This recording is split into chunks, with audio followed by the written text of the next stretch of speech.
1998, me and my husband, before he got ill, back in 1998, we got a phone call from the missing persons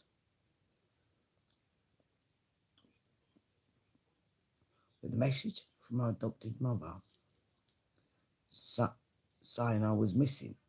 Well, I wasn't. I was about 38 at the time. I couldn't believe she wanted to interfere with my life again. So, for reasons I cut my adopted family off.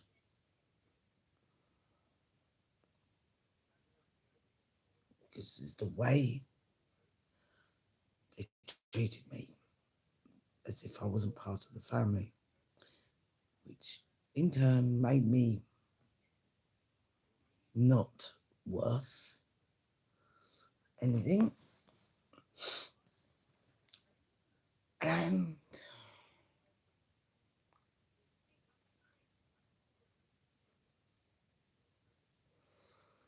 how do I say this?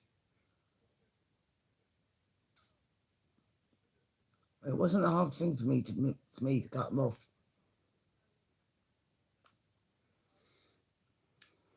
I had my reasons. Because I remember I was about, 12, 13 at the time. At the time my adopted mother had a go at me. She always brought my power into the arguments. And I turned around and said to her, don't bring him into it. I said to her, don't bring my power into it. What's he got to do with it?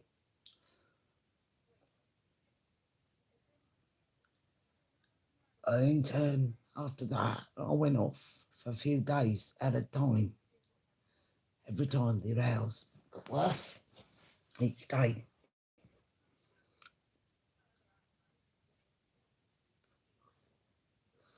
I couldn't take it anymore. More and more, my self-esteem went down. My confidence went. Everything else, my emotional state got worse.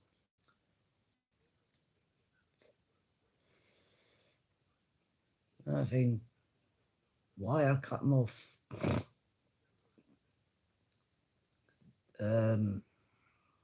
Because of the rows.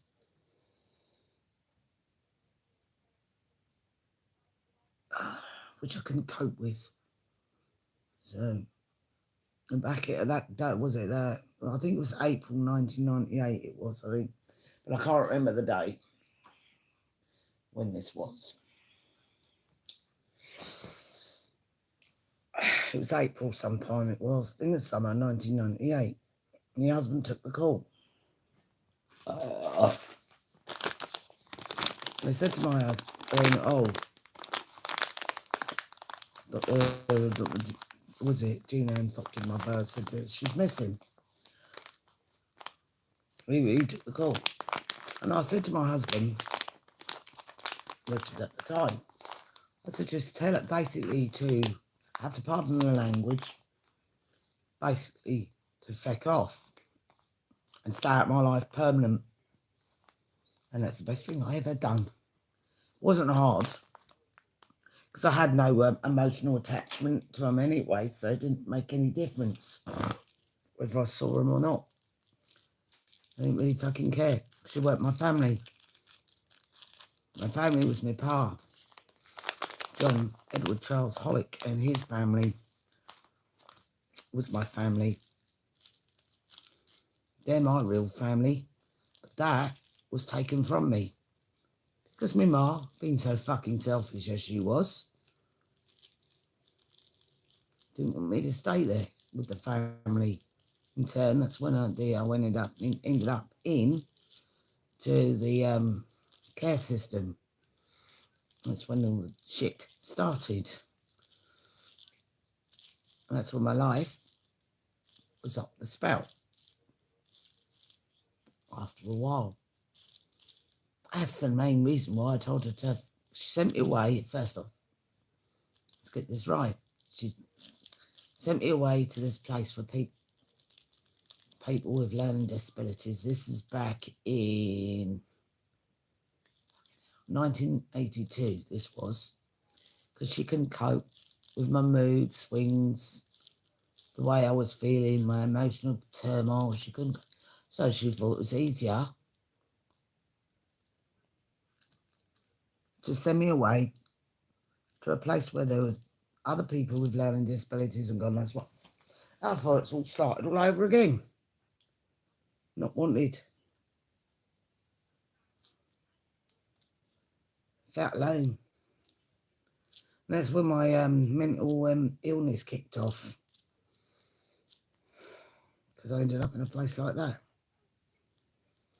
It wasn't a group home. It's one of those type places where it was like a home for people with learning disabilities. Another fucker. Oh, here we go again. Not wanted.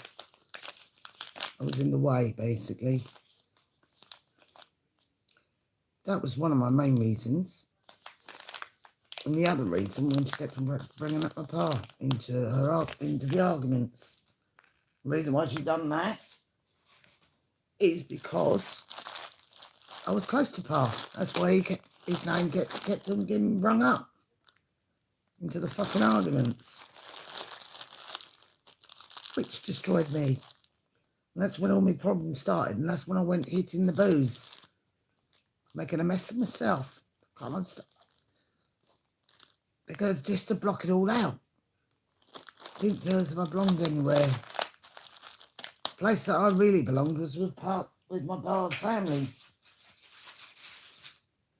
The people I really loved, that was just literally ripped away, which ripped my heart in two. And she ripped me in two as well, on top. And that's when my mental problems started, when I ended up in that fucking place. Kumo, or was it? Kumo, Kingston upon Thames, Warren Road. That's where I ended up. And then we ended up into, was it a group home after that? Holly House or whatever? Can't remember the name of the fucking road. That was also in Kingston, or between Surbiton and Kingston.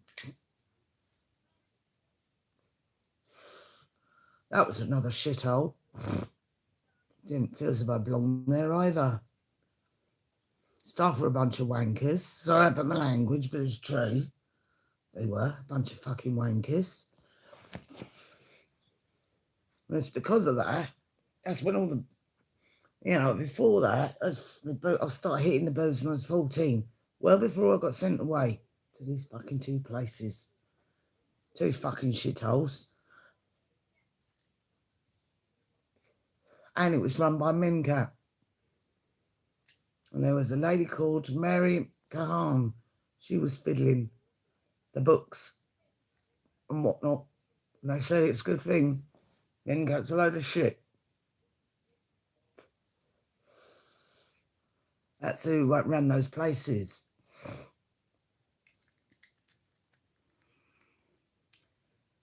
People weren't getting stimulated. I can't think of the fucking word, but stimulated to be able to do things. When I ended up there was a lot of people there sitting there doing fuck all because they weren't being stimulated to do things.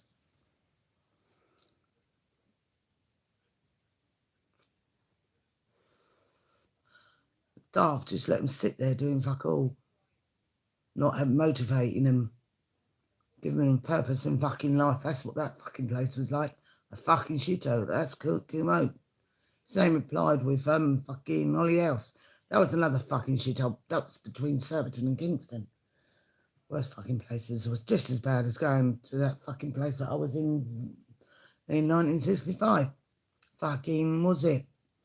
Senders Grange, which is no longer around.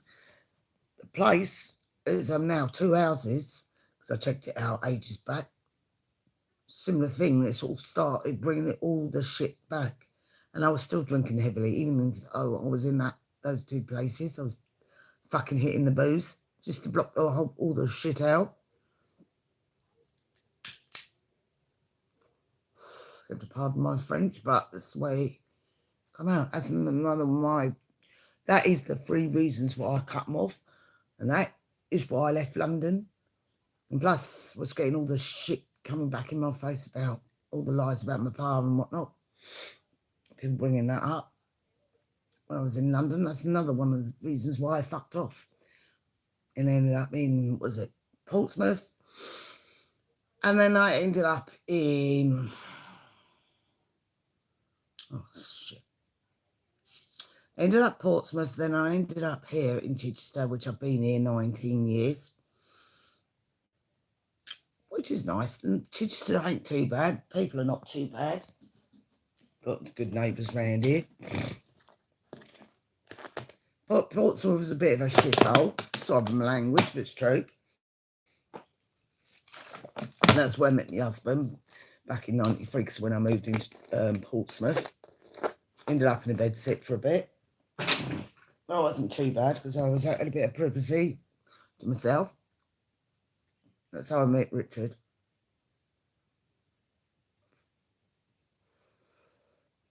So it would be about 30 years I've known him, 31 years, was it? 31 years I've known him, and 30 years we got married and being married. And I'm glad I fucking left when I did.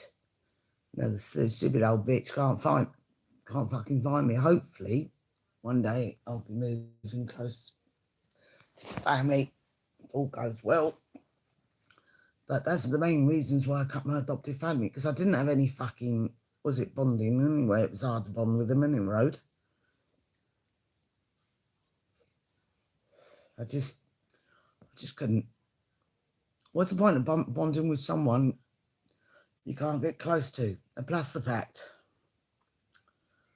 I was adopted back in 1974. Yes, it was. I think it's about June time. That was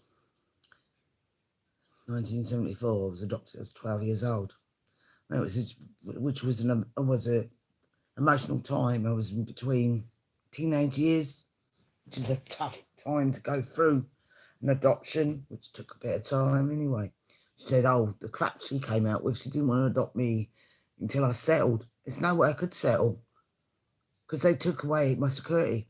That's why I didn't settle all that well, because I was close to Pa and his family, and they took my security away. My ma took my security away, which was a fucking bitch, which I would never forgive her for that.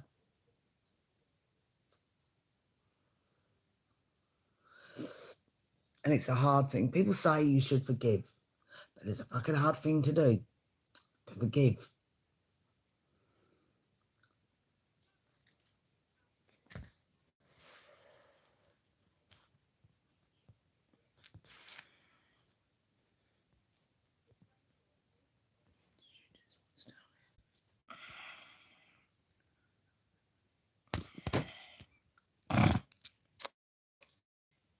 Fucking bitch.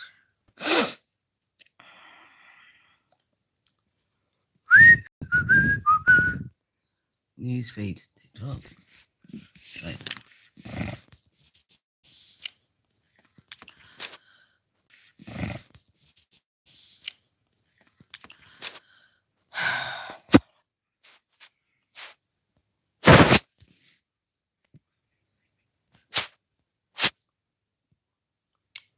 Right. Yeah. Yeah, that's what that's long short of it all. I couldn't bond with them. I couldn't give them any love. What's the point?